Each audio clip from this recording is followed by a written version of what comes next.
Mtazamaji, natumai umekuwa na siku ya kufana Jumamosi ya leo ambao mvua kubwa inaendelea kunyesha hapa jijini Nairobi. Karibu kwa dakika 30 kufahamisha taarifa ambazo tumekuandalia hii leo, ikiwemo ufunguzi rasmi wa uwanja wa taifa wa Nyayo na kauli mbalimbali zinazotolewa kuhusiana na usajili wa huduma namba. Hizo tu ni baadhi ya habari ambazo tumeweza kuandalia hii leo, lakini kabla ya hayo yote tupate vidokezo.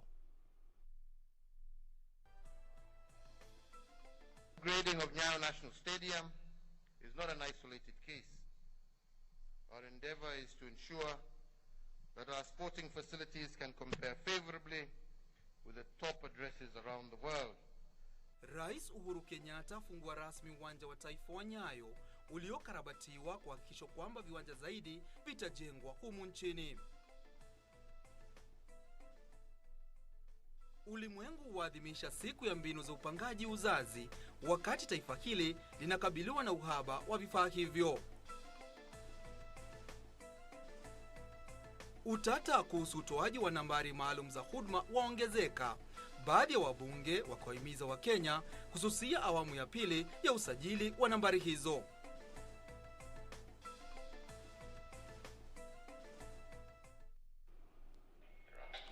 Karibu mtazamaji, sasa tuandamane hadi tamati. Kama kawaida, wengi wananiita Karanja David na ananisaidia kwa lugha ya ishara ni Byron Abuli.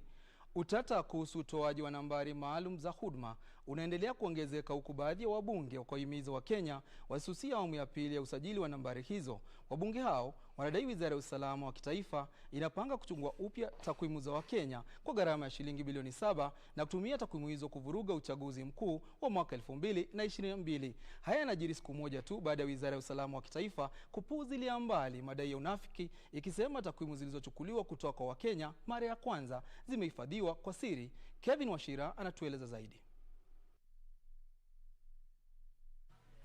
Mwezi Mei mwaka 2019, Wakenya milioni 37 walijitokeza kwa usajili wa nambari maalum ya utambulisho wa kitaifa almaarufu huduma namba kwa sehemu ya mipango ya serikali ya kuwawezesha kupata huduma za serikali kwa urahisi. Kuanza kwa shughuli hiyo ya usajili kuliibua maswali mengi kuhusu usalama wa takwimu hizo. Mwaka mmoja baadaye, usalama wa takwimu zilizokusanywa ungali swala nyeti kwa serikali. Jana siku hizi wanaogopa corona.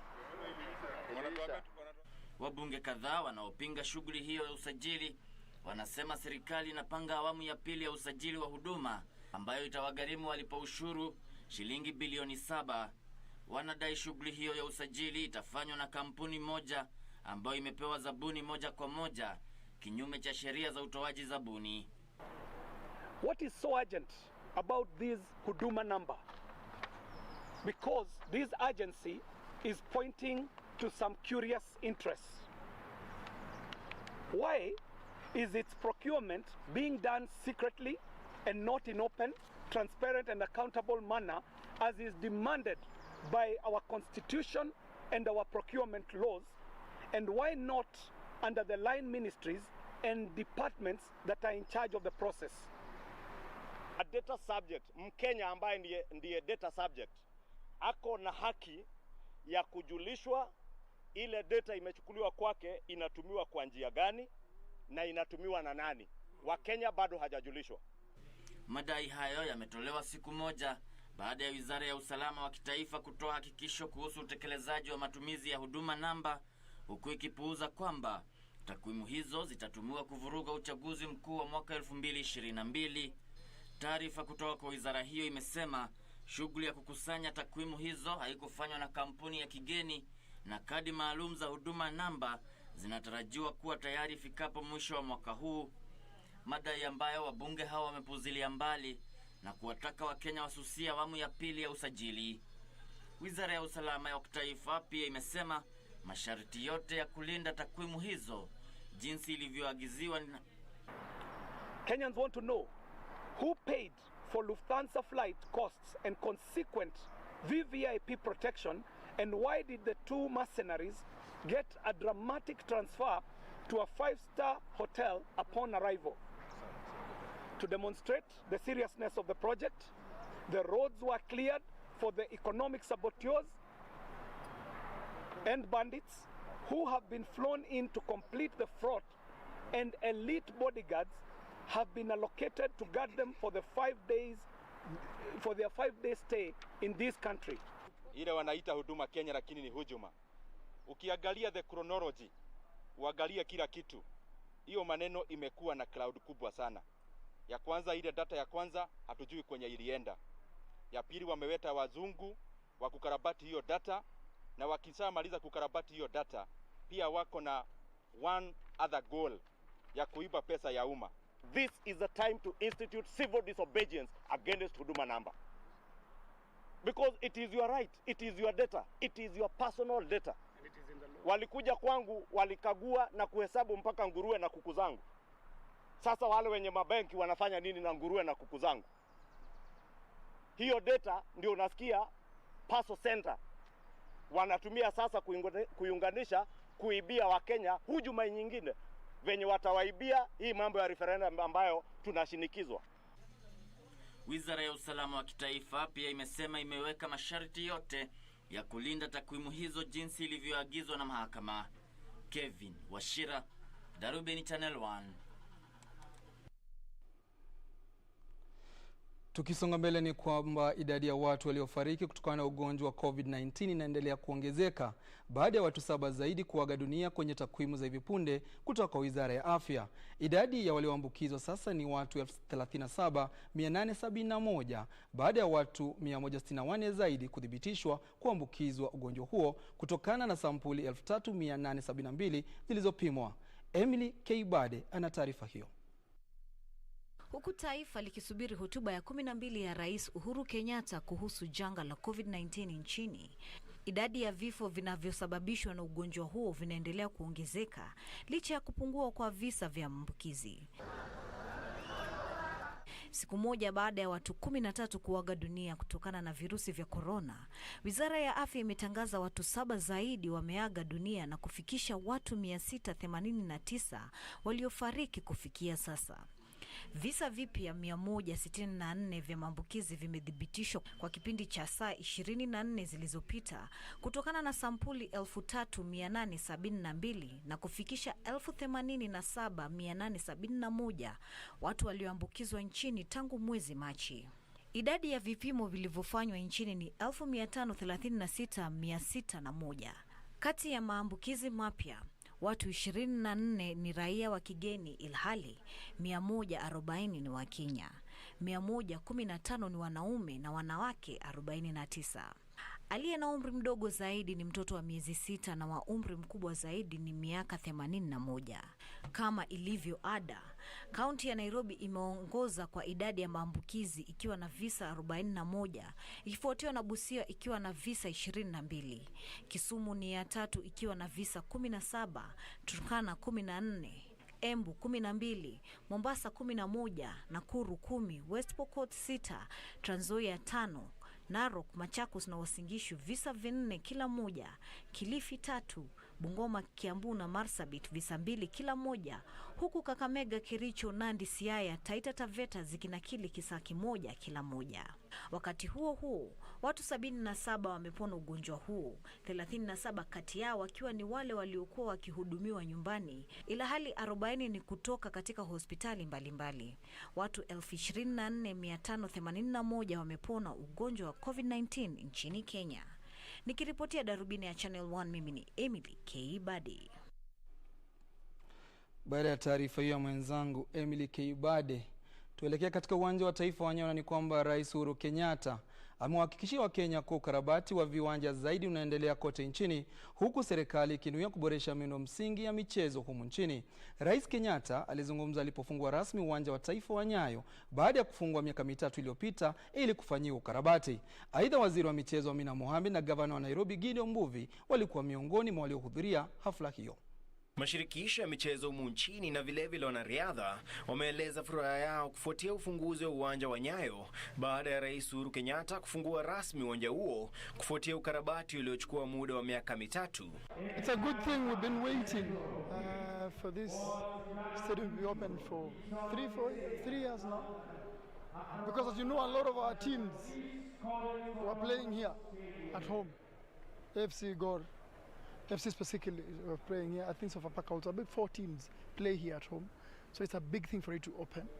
So we're looking forward now to football returning. And the national team actually wants to play here. We want to play here against Zambia and Sudan on 10th and 13th of October. So we've asked for permission to be allowed to play. We are asking for permission now that the president has given directive to the ministry to fast track us coming back to play. We want the league to come back. Waziri wa michezo Amina Mohamed, kinara wa shirikisho la riadha humu nchini Jackson Tuwei, ni miongoni mwa waliohudhuria hafla hiyo pamoja na wanariadha humu nchini. Aidha, Rais Kenyatta alihimiza Wizara ya Michezo kuhakikisha ukarabati wa viwanja vingine kote nchini umekamilishwa. Grateful, Your Excellency, for your leadership in providing the funds that we required, the resources that we required to develop other sports facilities across our beloved country. We are working around the clock to complete all of them as you yourself directed. And the other sporting events that will be held as we gradually and progressively reopen the country will be conducted in strict adherence to all applicable protocols, guidelines, and regulations. And this will ensure that our sports persons, our coaches, media, and spectators are all kept safe and healthy. Ladies and gentlemen, at this point, Uwanja wa Nyayo unatarajiwa kuandaa raundi ya jijini Nairobi ya msururu wa dunia wa shirikisho la riadha duniani tarehe 3 mwezi Oktoba, ambapo nchi zaidi ya 30 zimethibitisha kushiriki. Kenya huenda ikakumbwa na uhaba wa vifaa vya huduma ya kupanga uzazi baada ya usambazaji wa vifaa hivyo kuathirika na janga la corona. Katibu mwandamizi wa Wizara ya Afya Dr. Mercy Mwangangi aliongoza taifa kuadhimisha siku ya ulimwengu ya mbinu za kupanga uzazi, akionya kuwa janga la corona linatishia hatua zilizopigwa katika utoaji wa huduma ya kupanga uzazi. Kenya ilijiunga na ulimwengu kuadhimisha siku ya ulimwengu ya upangaji uzazi, huku hofu ikisheheni kwamba hatua zilizopigwa kwenye utoaji wa huduma ya afya uzazi huenda zikasambaratishwa. Katibu mwandamizi wa afya Daktari Mercy Mwangangi amesema janga la corona limeathiri utoaji huduma ya mpango wa uzazi. And perhaps it becomes also important to note right now, as the world faces a global COVID-19 pandemic, that we must ensure that there is continuity of health services, and most particularly family planning services. Being in Kenya, I saw a lot of advantages of technologies in Kenya, which then now can help us to improve supply chain management and be confident on our data. Imebainika kuwa wanawake wanahofia kutafuta huduma ya kupanga uzazi katika vituo vya afya, wakiogopa kuambukizwa virusi vya corona. Kuathirika kwa usambazaji vifaa vya kupanga uzazi kumeongeza uwezekano wa mimba ambazo hazikuwa zimepangwa. Kwa miezi 7 iliyopita, Kenya imeshuhudia ongezeko la mimba ambazo hazikupangwa lililohusishwa na janga la corona, watoto wasichana wakiathirika zaidi. Wakati huo Mwangangi alisifia hatua zilizopigwa katika utoaji wa huduma ya mpango wa uzazi. We should take note that there is increased success, there is increased use of quality safe methods of fertility management, and with this we have reported gains. We can see that in Kenya, the total number of births per woman in Kenya has declined from a high of 4.8 births at the start of this campaign in 2007 to the current regional lowest low of 3.4 births per woman. Wadau walitoa wito wa juhudi za pamoja ili kuhakikisha kila mwanamke pasina kujali uwezo wake wa kifedha anapokea huduma ya uzazi. Applying a multi-sectoral approach to family planning given its known impact in our nation's economic growth, and I'm glad to know that we are here to actually just say that. Number 2, special focus on education, because it has been demonstrated that indeed education itself gives women to make choices and decide for themselves. And just to add on that is actually to acknowledge the theme for the World Contraception Day today. Sustaining family planning services, even in the challenges we are having like the COVID, and also marching towards sustainable domestic financing. For me, that is really huge and a demonstration of huge commitment by the government. Daktari Mwangangi alisisitiza umuhimu kwa serikali kuu na zile za kaunti kutafuta fedha zaidi za kuziba mianya iliyopo ya kifedha katika utoaji huduma hiyo. Government continues to ensure that resourcing is mobilized. There is a contribution, I'm told, this year of 800 million Kenya shillings that is towards direct purchase of contraceptives for the public. And we continue to ensure that we shall increase on this resourcing and ensure that gaps are met. One more time, I appeal to government to ensure that family planning commodities are adequately budgeted, funded at the national as well as county levels. Kauli mbiu ya mwaka huu ilijikita katika udumishaji wa huduma ya kupanga uzazi wakati wa kipindi cha COVID-19. Nikiripotia Darubini ya Channel 1, naitwa Safin Achieng Oma.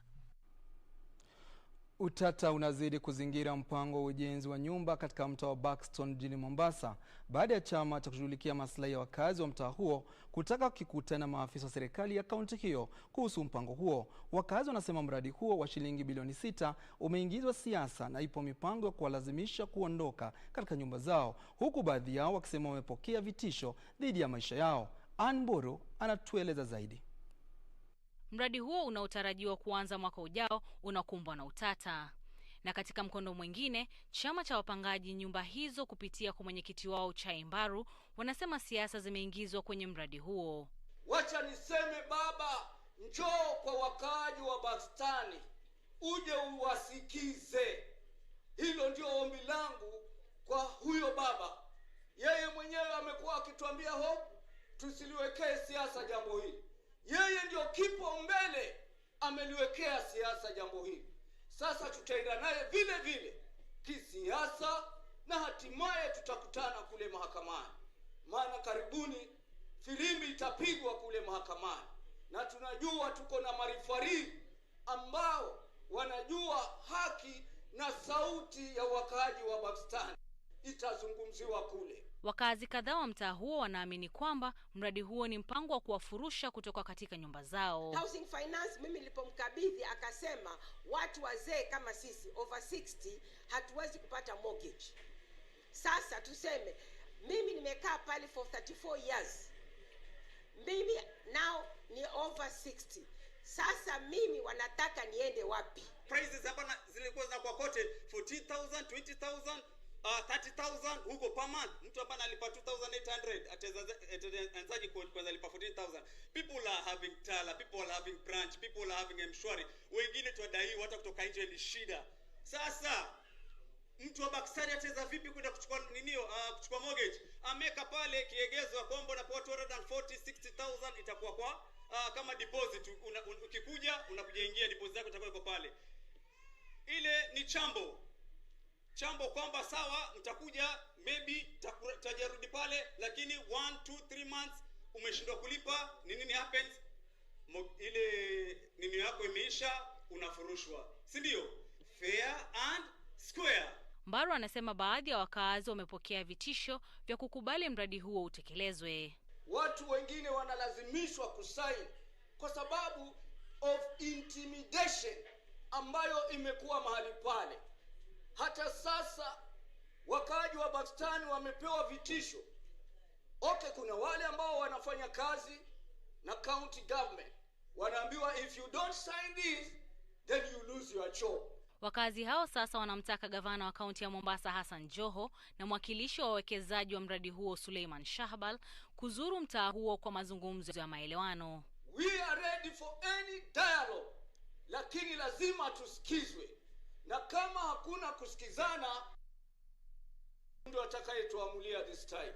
Aliyekuwa seneta wa Mombasa Hassan Sarai pia ameonya kwamba wakazi hao wanahadaiwa kukubali mradi huo ambao hatimaye hautawafaidi baada ya kukamilishwa. Hii mortgage ya Buxton ama housing project ya Buxton, katika housing huwa tuna target wale watu wenye mapato ya chini, watu living with disability and the people who are most vulnerable in our midst. Ushaona? Kwa hivyo kwa ile structure ya financing ya Shahbal imetoa wote wale ambao walikuwa wahudumikiwe na masala ya affordable housing. Kwa hivyo this is not affordable housing. Hii ni property development conventional. If you proceed with it, it will be an illegality. Nikiripotia Darubini Weekend kutoka kaunti ya Mombasa, mimi ni Anburu. Tazamaji, zimekatika dakika 16 baada ya saa 1 saa za Afrika Mashariki. Kabla ya kuchukua pumziko, naangalia jumbe ambazo tumeweza kupata kwako mtazamaji. Ni kwamba Kipruno Koril Samson anasema unatazama kutoka Kawangware, anasema nikiwa Kawangware niko ndani. Violet Jerotich anasema natazama nikiwa Eldoret. Naye Vicky Wanjala kutoka Kitale na wapata vyema, kazi nzuri Channel 1. Kisha kuna mwingine hapa Calvo Edu anasema natazama vilivyo nikiwa Kericho. Mtazamaji, endelea kuwasiliana nasi kupitia mitandao yetu ya kijamii. Nachukua pumziko fupi, nitarejea baada ya muda usio mrefu na taarifa zaidi.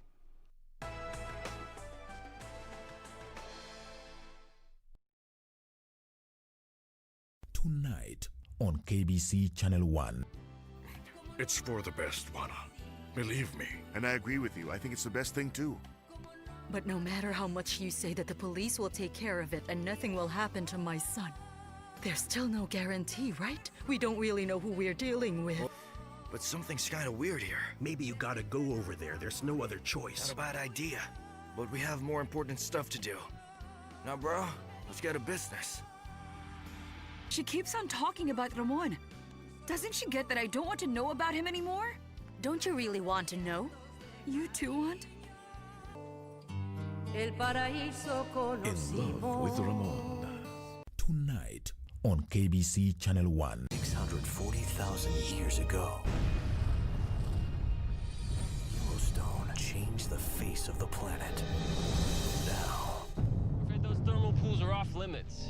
Yeah, all right, whatever, man. It's happening again.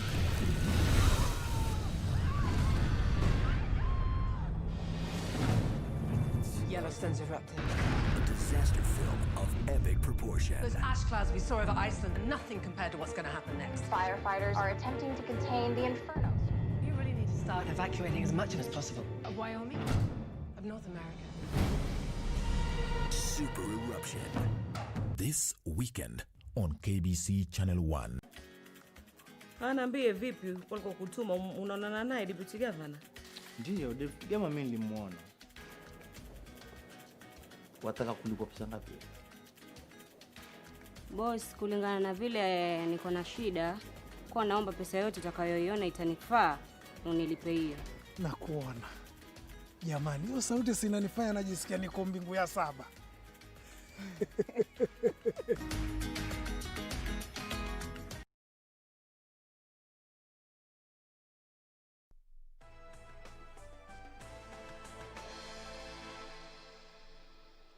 Karibu tena mtazamaji.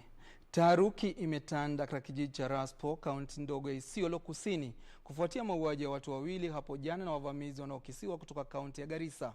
Wakazi wanailaumu serikali kwa kutochukua hatua za kuwalinda na wanaotisha kuchukua sheria mikononi mwao ikiwa hali hiyo haitarekebishwa.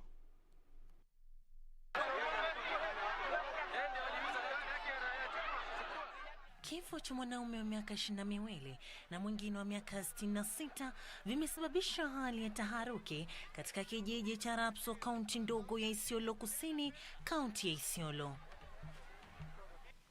Wakazi wamesema wawili hao waliuawa kwa kupigwa risasi na watu wanaokisiwa kutoka kaunti jirani ya Garissa walipokuwa wakifuga.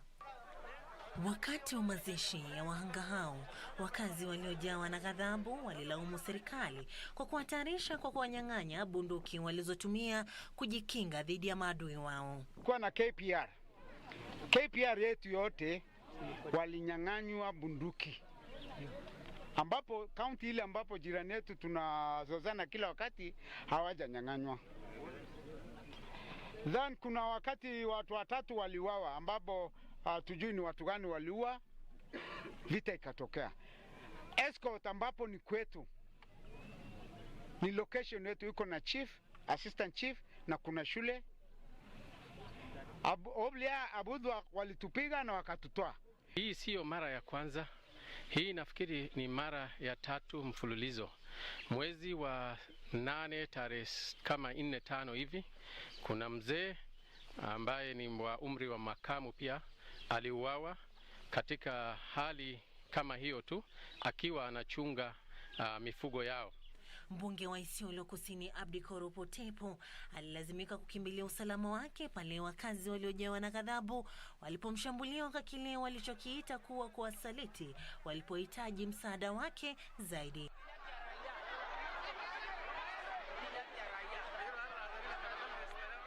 Wameitaka serikali kuingilia kati kusuluhisha hali kabla ya maji kuzidi unga. Ni kwetu. Tunapigwa tu vita na Wasomali. Na sisi hatujawahi fika kwao. Ni wao wanakuja, wanakula nyasi yetu, maji ni yetu wanatumia. Wakati ya ukame wanakuja kwetu, wanamaliza nyasi, nyasi na maji yote. Alafu wanaingia kwa bedroom yetu wanatumaliza kila dakika. Wakati huo raia 10 wa Ethiopia na Eritrea wamekamatwa kwenye barabara kuu ya Maralal Opiroi katika kaunti ya Samburu kwa kuwa nchini kinyume na sheria. Kamanda wa polisi huko Samburu Abdikadir Malicha alisema watu hao walisema kuwa walikuwa wakielekea Afrika Kusini. Today in the morning our officers while on patrol they intercepted a suspicious driving motor vehicle, 2 motor vehicles, and upon search they found 10 foreigners who are suspected to be Ethiopians, and they are being ferried en route to Nairobi. Madereva wawili wa Kenya waliokuwa wakisafirisha washukiwa hao wamekamatwa na wanazuiliwa katika kituo cha polisi cha Maralal pamoja na washukiwa hao na watafikishwa mahakamani Jumatatu ijayo. Nikiripotia Darubini, jina langu ni Sarafina Robe. Tukiangazia taarifa za magatuzi ni kwamba serikali imetoahadharisha wezi wa mifugo kwenye mpaka kati ya kaunti za Pokot Magharibi na Elgeyo Marakwet kujisalimisha, la sivyo wachukuliwe hatua za kisheria. Wakiongea wakati wa mkutano wa amani katika eneo la Chemsto, viongozi waliwahimiza wakazi kuwafichua wahalifu wanaoishi miongoni mwao. Mkutano huo umejiri majuma matatu baada ya watu 4 kuuawa na watu wanaoshukiwa kuwa majangili. Unafuata sasa mseto wa magatuzi. Wakati wa mkutano huo ulioongozwa na makamishna wa kaunti hizo mbili, viongozi walihakifiana kuwachukulia hatua kali uhalifu. Gavana wa kaunti ya Pokot Magharibi John Lonyangapuo alitoa changamoto kwa wale wanaomiliki silaha kinyume cha sheria kuchukua fursa ya muda huu wa msamaha kusalimisha silaha zao. Maoni yake yaliungwa mkono na gavana wa Elgeyo Marakwet Alex Tolgos aliyesema kusalimisha silaha ni ishara ya kudumisha amani. Hata sisi shida ikitokea tukijilaumu, amani inatokea. Lakini tukianza kusema Pokot wameleta shida, Pokot wanasema ni Marakwet, amani itapatikana? Hasira pia ni hasara.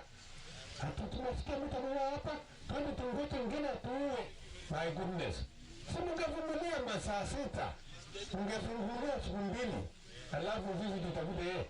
Unafikiri ile siku ya tumi yake ilikuwa ni ya bure? Tulisaini nikisema kama na West Pokot na hapa kwamba nitachunga nyinyi na watu Marakwet hamtaguzwa. Kwingineko, mkutano wa amani uliopangwa katika eneo bunge la Laikipia Magharibi ulitibuka baada ya mrakibu wa eneo la Rift Valley George Natembea kukosa kufika. Wakazi waliosubiri kwa zaidi ya saa 8 katika kituo cha biashara cha Matwiku walieleza kutoridhishwa kwao na wakataka mkutano mwingine kuandaliwa ili kuwapatia nafasi ya kueleza maoni yao. Siwezi kusema nikasema ati kwamba mambo yamekuwa mazuri. No, tunataka akuje tumuelezee. Abaki akiwa mahali anafanya kazi akijua tulishamwambia. Tumekuwa tukilia kila siku juu ya security. Na siku ya leo tulikuwa na uhakika ya kwamba hao wakubwa wakikuja tutaweza kuwaeleza shida zetu. Na mwezi wa kuadhimisha ugonjwa wa ukosefu wa damu mwilini umekaribia tamati, huku miito ikitolewa kwa serikali kubuni sera za kudhibiti ugonjwa huo. Chama cha wenye ugonjwa huo Kisii kimeitaka serikali ya taifa na zile za kaunti kufanikisha kupunguzwa kwa gharama ya matibabu na kuimarisha huduma za matibabu kwa wagonjwa hao.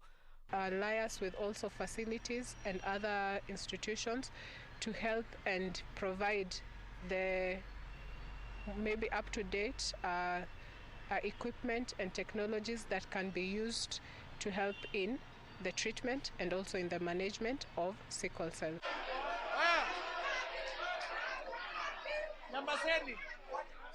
Huko Embu, sarakasi ilijiri wakati wakulima wa majani chai walipojaribu kuwasimamisha wanachama wa bodi ya halmashauri ya majani chai na wakurugenzi kutozungumza wakati wa kikao cha umma kuhusu majukumu yaliyogatuliwa.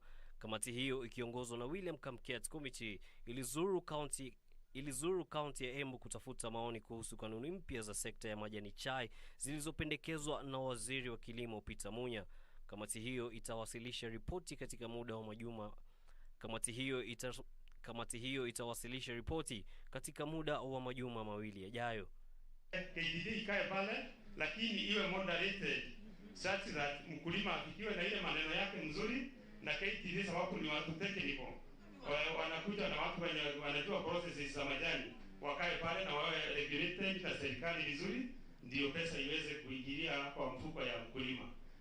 Kwa hivyo watu 6 wanaweza ongea, lakini 2 wataongea nini? Ni kama mimi na bibi yangu nikimwambia hivi tunafanya na tunawana, ili muwe mtu awe na watoto wengi, ili wakiongea kama kamati au namna gani, au amekunja hapa wakiwa wengi zaidi 5, kwani wako watu 2. Kutoka Nyandarua tunaarifiwa kwamba wakazi wamehimizwa kukumbatia mbinu za kisasa za kilimo ili kukabiliana na uhaba wa chakula. Kamishna wa kaunti hiyo Benson Lemaparjo alisema wakulima katika maeneo kame wanapaswa kutafuta mbinu za kuhifadhi maji ya mvua itakayowasaidia katika shughuli za kilimo. Najua mradi huu utaenda kusaidia wenyeji wa hapa kwa maji safi na hata kusaidia kwa zile income generating activities ambazo zitaanzishwa na wananchi wa hapa baadaye. We are putting in place strategies to increase area under irrigation in every part of this country where there is potential, where there is willingness and availability of resources. We are going to such areas. Hatimaye, maafisa wakuu wa serikali na wanasiasa katika serikali iliyopita huenda wakapoteza mamia ya ekari za ardhi waliopewa kinyume cha sheria katika eneo la Ngati huko Naivasha. Maafisa hao wanaohudumu na wale waliostaafu wanadaiwa kutumia ushawishi wao kujipatia ardhi katika sehemu ya Maela.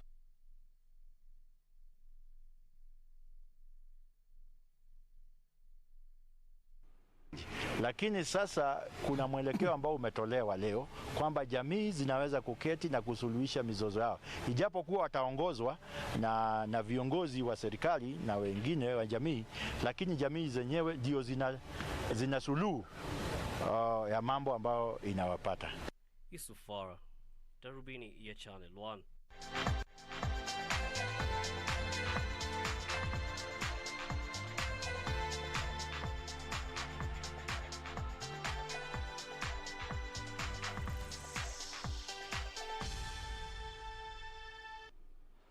Mtazamaji, kitambulisho hicho ni ishara kwamba ni wakati wa kujitosa nyugani.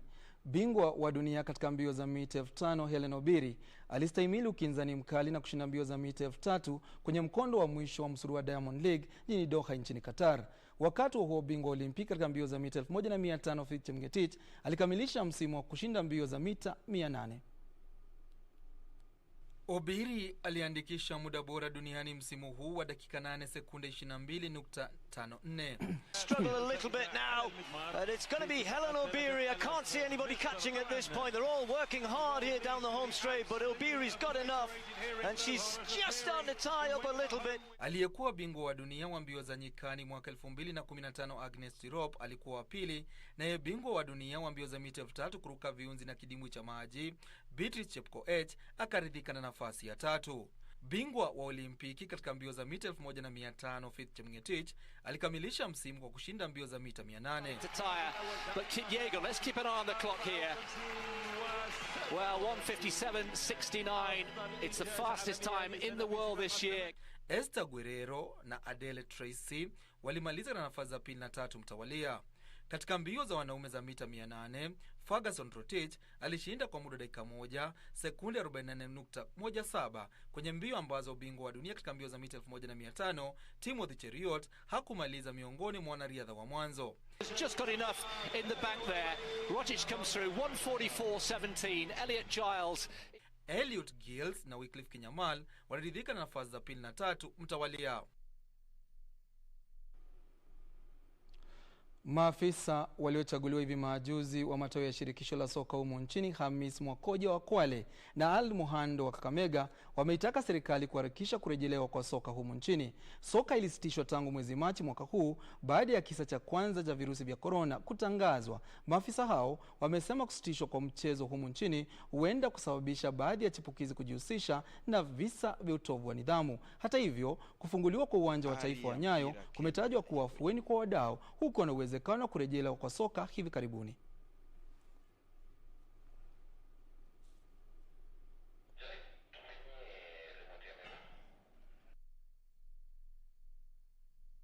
Ari ya mpira Kenya iko juu, na kwa gonjwa la corona na magonjwa mengine ambayo tuko nayo hapa nchini bado yatakuweko. Kwa hiyo ni lazima tujue kwamba kuna kipindi inapaswa bado tuendelee kucheza mpira. Mpira ni tegemeo la afya kwa vijana. Mpira ni tegemeo la leisure kwa mashabiki. Mpira ni tegemeo la kukuza vipaji na kutengeneza ajira kwa watu fulani. As we know, corona we've learned to live with it, and we are going to control it. Give us a go ahead. We go back to our fields. We want to nurture our talents and give our young people opportunities through football.